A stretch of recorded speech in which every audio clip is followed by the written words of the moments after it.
Hello, everyone. As a filmmaker, I love meeting new filmmakers, and even more so, I love when I get the privilege to share those filmmakers with you. It's truly an honor and kind of it's a learning experience. It's also inspirational, and it just helps build out what I feel like our digital community, let's call it that. And so today I am privileged to bring on board Soukaina Alaoui. She is a filmmaker that I've recently been introduced to, and I'm excited to get to know her a little bit more, explore the various projects, probably like you. So welcome to the show. Thank you so much, Phil. So, I don't know if you listen to the Team Deacons podcast, but one of their initial questions, which I think just opens up a tremendous wealth of like exploration, is like, how did you get started in this business? And I know it seems very banal, and yet it always leads to so many great things. So, and it's of course Roger Deakins, who's an amazing cinematographer. So, I'm just stealing from the greats on his podcast. I love it. For sure. I get this question a lot, and I feel like I've always kind of wanted to be a filmmaker. I mean, I was making like back home in Morocco, I was making films for my like history projects and my English projects, and during us studying like Alexander Dumas, we would like all make baby films, or in English class like the Fall of Troy and the Trojan Horse and the battle of all these different things, but we would shoot them, and then we would like cut it up and make films for these projects, which is really cool. And I kind of grew up and even learned English watching films and TV shows, so I kind of always knew this is what I wanted to do. And so Um, eventually I came to the United States after I graduated from high school in Morocco, and then went to Fordham for undergrad, did grad school at NYU, and then during those years was making films, like short films with friends for my programs, that kind of stuff, which is really cool. And eventually I just found myself just getting, like, in terms of reach, getting into these like really great festivals, and just refining my skill as a filmmaker, which is, I feel like, a constant skill that you have to like keep refining. And I love that, as a filmmaker and as a creative, you get to, there's never an end to how much you can learn. So the fact that it's this like never ending curiosity that just keeps you going and creating, which is awesome and very forgiving. And sometimes even the imperfections of that are born out of what you're making are actually what make the piece great. And eventually I also started to make commercials as well, and started as a production coordinator for Vice, and then eventually became a producer here at Versus Creative Studios, which was amazing. So it's amazing to be at Versus too, because they kind of like support you internally here as like a producer, but then also are like, hey, what films are you working on the side? How can we help? Which is awesome, because it's just a bunch of us super creative people that just really want to tell a really good story, whether it's a film or a comic book or an ad. that's awesome. Well, there's definitely a lot to dive in with all of that, but I want to start with Morocco. Mm. I'm a soccer fan, so that's how I mostly know Morocco. Obviously, they did amazing last World Cup, so we'll see if they're able to repeat that. But so you Phil, grew up. as a diehard Morocco fan forever, I have no doubt in my mind that they are going to excel this year. Well, looking forward to it. I do root for them. I think they have a great team for sure. They're Um, amazing. but yeah, beyond that, I'm curious to know, like, I try to, as much as I can, watch foreign movies, but I gotta admit, Morocco is a bit of a blind spot, and Casablanca, like the only thing I kind of know about Casablanca is from the movie Casablanca, which I'm sure is, wildly inaccurate, despite maybe its best efforts. So I'm just kind of curious, like, what life was like growing up. Well, to be fair, life was interesting because my parents are big proponents for traveling. So we it would be like a daily routine situation where, I was telling someone earlier today that, like, growing up, how I did was very community oriented and community based, and even like storytelling based, right? There was even when someone gives you directions to go somewhere, but this was like before GPSs, when we were, growing up. But like, you would stop and they would tell you a story on how to get there, and it would be like, okay, so like, when you go to the thing and then the cross and the thing, and then you have to swing a slight left, but not before you do this, but then da, da, da, da. So there was always narrative. Well, I mean, it's pretty obvious to the way that we communicate that there's always narrative, but there was so much flair in the way that Moroccans do it. And I loved that. I loved that we centered storytelling in almost everything that we did, even in the way that we told each other news about one another. It wasn't a matter of fact breakdown of the facts. It was this colorful retelling of an event, or how this person is doing, or how this person is doing. And there's always the like, Ewa, aha. And there's even actual responses that are so like textbook, like, ooh, tell me more. And I love that. And even a lot of my very close relationships within my family were born out of the fact that we love to tell stories to each other, like fiction. And it was like mythic folkloric fiction. So it was like, ooh, this is like Moroccan folklore. This is like Moroccan mythology. This is our history. This is our culture. And it was so beautiful the way that it was constantly being told to me. And so, you are learning all these different languages all at once, and you're learning English too, which is which is like the Western world isn't so far removed from my world, but there's definitely some dissonance there. And so, um, me learning English, like me watching movies and TV shows, was an opportunity for me to understand, learn English. And so, learning English became a little bit easier for me because I would ingest stories in English. And it was wonderful. It was actually it was a beautiful world to be in, because I felt like I was watching and enjoying stories and learning a language in the same time, but also learning how to tell a story in the same time. So there were multiple avenues that were coming at me, and I was enthralled with that ever since I was a kid. And because of that, I find myself here being able to make films and be able to make commercials, which is awesome. So looking back on it, what aspects of storytelling or filmmaking did you kind of take away, right? Because a lot of times, it's interesting when you look at, with the benefit of hindsight, obviously, you can look at a filmmaker's work and start to see the patterns, especially stuff that they were experimenting with, but maybe not have gotten completely right in their very, very early work. And then it starts to set into place and become more masterful. And so I'm kind of curious. And also, too, like, at least this is maybe me kind of projecting something, but what I love is this idea that you can take the mundane, such as directions, and give it pizzazz, right? Where I think, oftentimes a mistake storytellers can make is like, okay, I have to have explosions and this and this. And it doesn't matter the spectacle if the story's boring, or you could literally tell a story about, I don't know, painting a wall, but if you make it the most exhilarating form of storytelling, then it doesn't matter, right? And so I don't know. I don't know if you've realized that or that's part of it, but I don't know. It seems to me like that would I mean, probably for be. sure. I think I totally, I mean, and correct me if I'm wrong here, but I think the way that I approach storytelling in general here is from a lens of empathy, right? The journey of being told a story to be able to arrive from one place to the next is because telling it in story form makes it more memorable.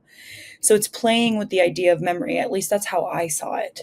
That's how I've interpreted it. And so, like, if I'm going to shoot a film about being able to give direction in the form of story, that would be the main theme. So it's creating these lenses of understanding and empathy around the act of storytelling. And it's because we live in a community that is tries to take care of one another. So it's like, I am going to make this easier on you, so I'm going to tell it to you like a story, because we remember stories, because stories have arcs and narratives and patterns and archetypes that are easy for our brains to process and hold closer than if someone is just giving you de facto facts. And so I think that space of empathy is like beautiful. Like it's how I approach my storytelling always. This intentional compassion, which I think is what makes good stories great, especially when executed well. And whether or not something is gratuitous or performative is essentially what you imbue it with. But if your story lacks depth, it doesn't just lack depth in terms of how you're presenting it. It lacks depth because you're not really creating an intention around it. So you're not really building the story with the intention for it to connect with someone. And I'm not saying an audience, because that's like a little bit too big, but to connect with someone. And it's like that, if it connects with one person, then you've done your job as a storyteller.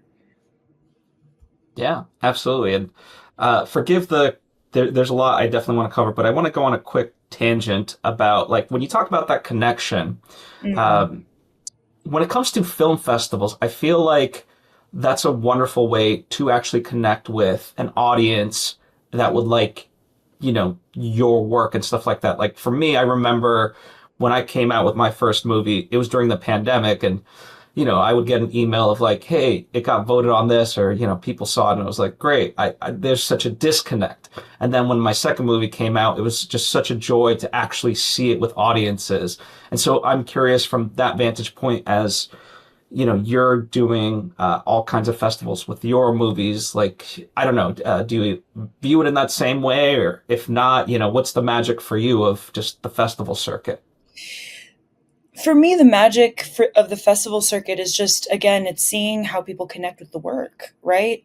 You're bearing witness to the fact that someone is saying, oh my God, you see me, Mhm. which to me is my goal. I love to see people and I love to be seen. And if my work can do that, if I can get someone to be like, oh my God, like, yes, exactly, that's all I need. In terms as a filmmaker, I've done my job.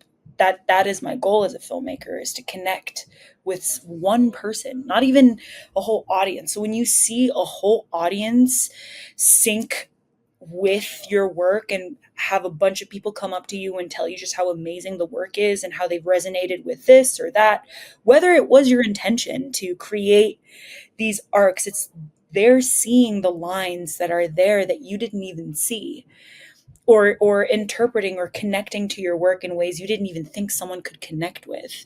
And that kind of shows you this thing, I mean, the fallacy of humanness, that we're not omnipotent and we're not omniscient either, but like that, like even you as the creator of something, you missed the thing that someone connected with, and that makes it beautiful. That makes it so much more important and so much bigger than you. So it's almost like feeling that smallness after creating something, because the work starts to grow and kind of like leave the nest a little bit, and you're like, oh, I'm so proud, but like, oh no, but this is What great. is Yeah, what has been the most memorable, it could be a few if you want, but like pieces of, I won't even call it feedback, but just someone coming up to you and expressing their feedback on the movie. Like I'm just curious. Like it's for me, I've gotten to experience it, and it's such a joy. So I'm just kind of curious.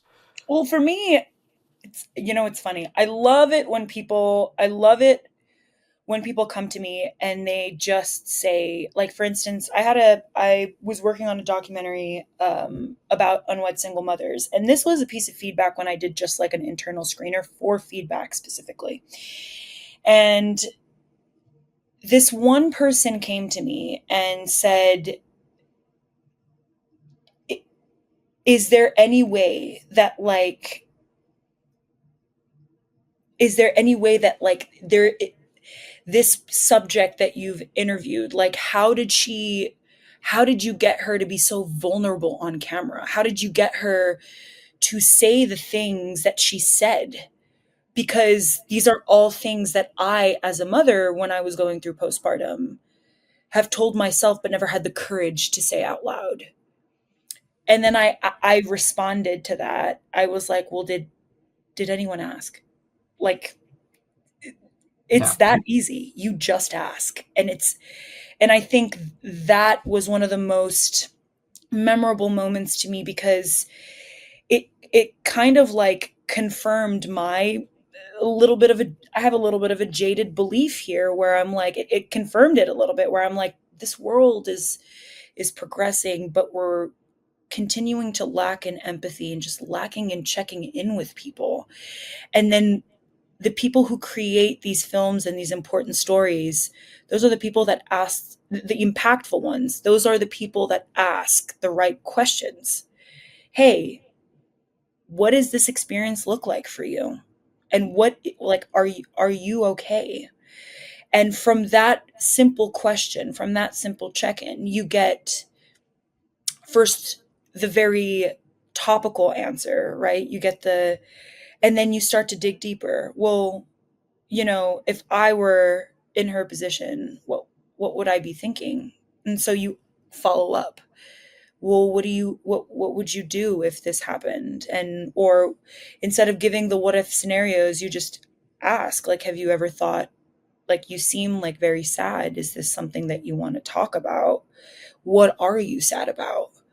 And you get this like complicated response, this nuanced response, this human response that almost feels like it could potentially villainize someone, right? Like, oh, sometimes I think in the doc, her response was that, like, sometimes she thinks about um, dying by suicide, but then she was like, well, then what would happen to my kid? And then she's like, sometimes I think about maybe giving her away or killing her and then killing myself. And she's like, but obviously I'm not going to do that. She's like, but this is how I feel. This is the heaviness on my chest. And something as vulnerable as that being shared with you, I think that's what happens when you just show compassion to someone, and you empathize with someone. And that resonated so much with the audience that watched that cut, because they were like, some of them were mothers, and they were like, we've all been here, and this is someone from Morocco, and we're all not Moroccans, and none of us are living the circumstances that she's living in, but we've all felt this way. And that was powerful to me, because that meant that I did my job. I absolutely. I, I was able to get people to see her, even if they don't understand her circumstances or her background. Absolutely. Well, and it also raises an interesting. So you work kind of across genres, and so I'm curious how you decide to pick projects and which genre is right, because you're just mentioning documentary, but obviously you've done fiction Mhm. as well and stuff like that. So I love that you're kind of spreading your wings every which way and just telling stories ultimately, regardless of the medium. Yeah, I mean, I kind of wanted to explore. I didn't really want to limit myself. I wanted to be able to understand how to tell a story in different ways, and I think the best way to learn how to do that is to just do it. And I just kind of fell into this habit of just being like, okay, well, what is this? And do I feel good about this? And do I want to do this? Yeah, Aaron, I'll do it. And if it really is this feeling thing, and then I just kind of like learn on the way, and I research, and I try to be as thorough as possible, and I try to be honest and curious, like, with myself and with the subject matter. Like, is this something that is possible? Is this something that I can do? Is this a story that I can responsibly tell? Because you have to check yourself, right? And I do think that a lot of people don't do that very often, which is kind of, you need to exercise a certain degree of self-awareness here, where you're like, do I do I have the arsenal to be able to do this? And if I don't, then do I understand it? And if the answer for me is, do I understand it? And the answer is yes, is that I do it. But if I don't understand it, then I step away from it. And if I'm drawn to it as well. Yeah, I think that's a really good distinction. I mean, Yeah. especially with documentaries, like I think I love that documentaries have become more mainstream, but I hate the almost commodification of them. I agree. Where Yeah. it's like, even a Ken Burns documentary, you feel the passion of Yeah. which they're trying to present and learn about the subject matter as opposed to these presupposed ideas. Anyway, I'll get off my soapbox. No, I right there with you. So let's talk about Vice first, and your time there, and how obviously you made the transition to the U.S. You talked about your college days and stuff like that, but what landed you on the doorstep of Vice, and what were you able to do there? Funny enough, it was a friend who recommended me for a production coordinator job, and it was because I had done a bunch of like indie film. I had a bunch of indie film experience, and I was producing indie film by then, so like short films, and they wanted someone who was in like an entry level, and I was like, sure, like I can definitely do this job. And then I got in, and it was a great experience. Um,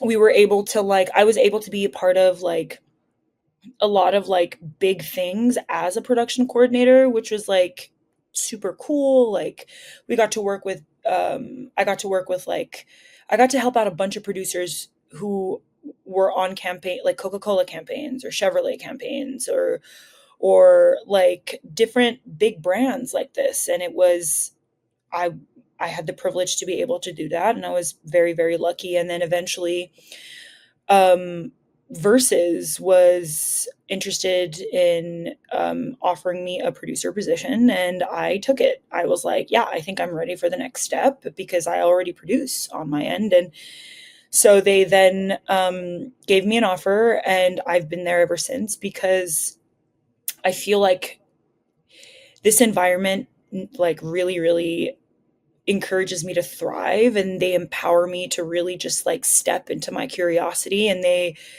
just embrace my ambition a lot. And I love that. I love that they are constantly super encouraging, and I have amazing mentors here. Like it's funny because literally I was absolutely was talking about this to someone else the other day, and I was like looking for mentors for the longest time, and then I got here and I got like a bunch of them. I mean, there's like Rob Myers, who is the person who literally has taught me everything that I know. Catherine Henderson, Mark Fusco, Tom Colabrero, Stephen Limbiazzi, they all kind of like came together and were like, we are going to forge you into this amazing person. Not that you need a lot of it because you're already super ambitious and, do your thing a lot. And they have just been like amazing, amazing mentors, and it's been a wonderful 3 years. That's all I can say. Amazing. So I'm curious, what sort of mentorship were you looking for specifically? Like, and even now, what do you feel like is the thing, whether talent wise or business wise or however else you want to define it, that you want to continue growing in as a filmmaker? Well, as a filmmaker, I think I just want to be. I just want to step into my creative power more, and I want to in my independent filmmaking career, I do want to sidestep a little bit of the logistics and step more into the director's chair. And I've done it. When you make indie film, you kind of direct sometimes too, which is fine. And I love doing that. Everyone that I've ever partnered with to make the indie films, to produce the indie films that I've produced, like, have been so amenable and so great to work with. And um, they've trusted me with their vision. And so there were times where I was able to give directorial input. And I think now it's just time for me to kind of like do it like solo and try it out. And funny thing is that all my current mentors right now at Versus encourage my creative endeavors as well. So they are like, you can like I go to I go to Rob all the time, and I tell him, like, I kind of don't see myself as a producer. I see myself as a creative producer, because they actually, when I give creative input, like the creative directors and the executive creative directors here absolutely like take it into consideration, and they trust me with they trust my input, which like makes me feel more empowered to make things more creatively and just step into my creative side more and feel empowered on that side, and even confident in my lack of knowledge in that side. So it's like so wonderful to be supported in that way. Amazing. And do you also write projects? Are you writing anything that you would want to later direct? Yeah, I'm actually writing two scripts right now, two ends of the spectrum. So very on par with this whole conversation so far. But one of them is based on my dad when he was a very young teenager, and he was thrown under French occupation in Morocco, and he was thrown in a prison, in like a jail, and he broke out. So it was 12-year-old Papa Alaoui, Hmm. just you know, figuring out how to jailbreak, and it's a lovely, wholesome story, shrouded in the unfortunate dark history that is occupation. And then the other script is a horror short, which Okay. is based on the there's a theme, which is based on the relationship between Nephthys and Isis, but it's a contemporary story. So it's contemporarized, names are changed, but the relationships and the dynamics are the same. And how Nephthys helped Isis put Osiris's 14 pieces back together. And it kind of, the conversation is around relationships and toxic relationships, and self-awareness, self-reflection, accepting the self and accepting your partner for who they are. And it's a little bit of a body horror, so it's that story meets a little bit like the substance. So it's this hack job, very, the allegory for it is that it's this idea of constructing the person that you are supposed to love, that you're trying to save, but not being tempted by making them in your own image. And also by accepting every piece, even, and melding your favorite pieces with the pieces that aren't your favorite at all. And so it's this laborious and gory act of putting your loved one together, but it also explores toxic masculinity, toxic femininity, that kind of thing, and the spectrum of how people are a little bit obsessed with the binary, and representations of what a man or a woman or are supposed to look like, essentially, even in relationship dynamics. Both sound very fascinating, so look forward Thank look you. forward to that. One final question, since I'm very curious, Mhm. and forgive if I misphrase anything in that way, but I remember, so I'm part of a book club, and we try to read very widely, right, across like all Yeah. kinds of continents, countries, and so forth. And a very interesting kind of phenomenon started happening was whenever I, whenever we picked various books, we noticed that there was a theme of colonization. Yes. And so, and part of how we picked the books, it was like, okay, obviously we don't know like all the local authors or of whatever country. So it was like, okay, what's a great book from Brazil or, the Philippines or this and that. And the best ones typically tended to be about that experience. And it just kind of came to my mind of like, well, of course, because they're trying to get their narrative out and that experience and stuff like that. And if, yeah, I would love to see a rom-com out of whatever place, but that's not their lived experience. And Mm-hmm. so I'm just kind of curious from your perspective, um, you know, yeah, like that. I don't know. I don't even know necessarily have the question like fully nailed down, but just that idea that of just wanting your humanity seen by perhaps the Western world. Is that a fair way to kind of frame it, do you think? I think, to be honest with you, with the conversations I have with my father about it, aren't about being seen by the Western world. It's just that we deserve space at the table and we will take it. And um, one of the things, the reason why a lot of these narratives also are still centering around colonialization for the most part is because it's still happening.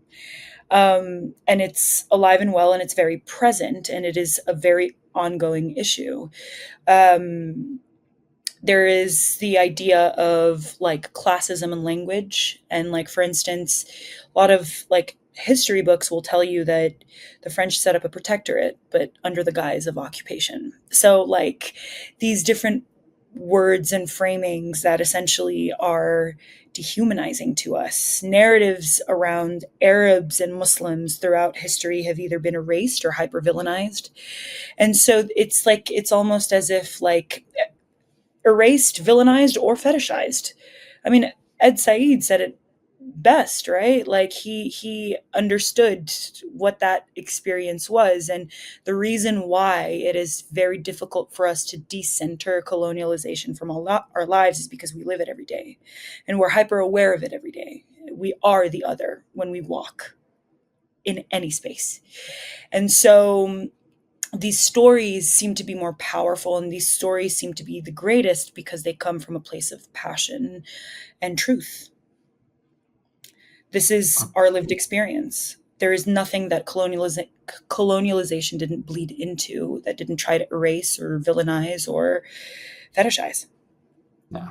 Well, I appreciate you. I didn't mean to have you speak on behalf of every nation that's ever been colonized, but I think you gave a wonderful answer. And yeah, perhaps stupidly, it was a realization that came to far too late, but it was eye opening to realize that as we kept reading every single book of like, wow, there's a theme here for sure.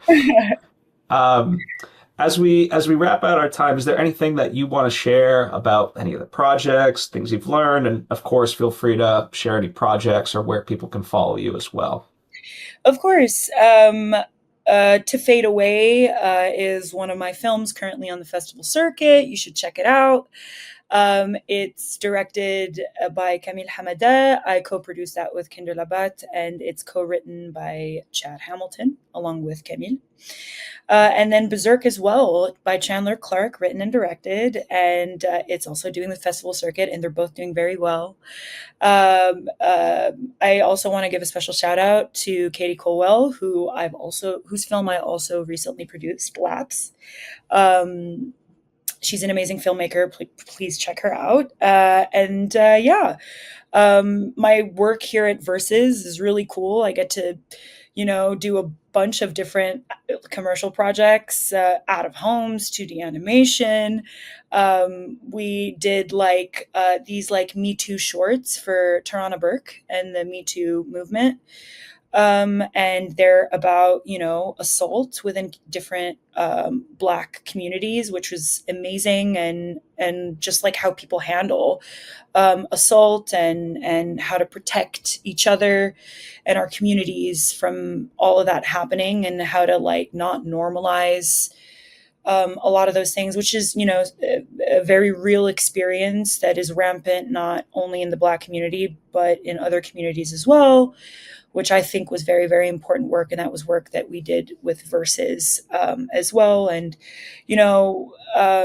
just a bunch of really cool work coming out there, which is awesome. Versus is flourishing, and it's really, really cool to be a part of that.